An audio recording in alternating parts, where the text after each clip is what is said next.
ગઈકાલે આશરે 11:15 વાગ્યાની આસપાસ ભવન સર્કલ છે મકરપુરા પોલીસ સ્ટેશન, ત્યાં એક ગાડી ચાલક GJ6PS 4128 નંબરની ગાડી લેન્ડ રોવર કંપની ફ્રીલેન્ડર ગાડી છે અને એના ગાડી ચાલક દેવેન્દ્રસિંહ હરિસિંહ સિંધા એ વ્યક્તિ સુસેન સર્કલ તરફથી આ ગાડી લઈને આવેલા અને ભવન સર્કલ પાસે પ્રતાપનગર બાજુ રોંગ સાઈડમાં ગાડી ત્યાં એક બાઇક ચાલક સાથે અકસ્માત કરતા ત્યાં હાજર ટ્રાફિક પોલીસે તેમને રોકેલ અને પૂછપરછ કરતા તે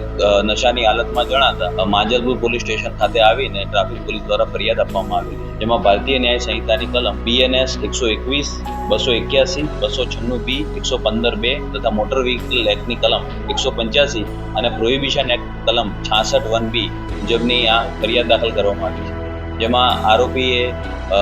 ટ્રાફિક પોલીસના કામમાં સરકારી કામમાં અડચણ કરી અને ઈજા પહોંચાડવી, જાહેર રોડ ઉપર રેશ ડ્રાઇવિંગ કરવું, જાહેર રોડ ઉપર અસભ્ય વર્તન કરવું વગેરે કલમો મુજબ આ ગુનો દાખલ કરવામાં આવેલો છે. એની આરોપીની ગાડી ચેક કરતા એમાં એક અડધી ભરેલી દારૂની બોટલ પણ મળેલી છે. આ બનાવ બાદ તાત્કાલિક આરોપીને એરેસ્ટ કરીને હાલ આગળની તપાસ પોલીસ કરી રહી છે.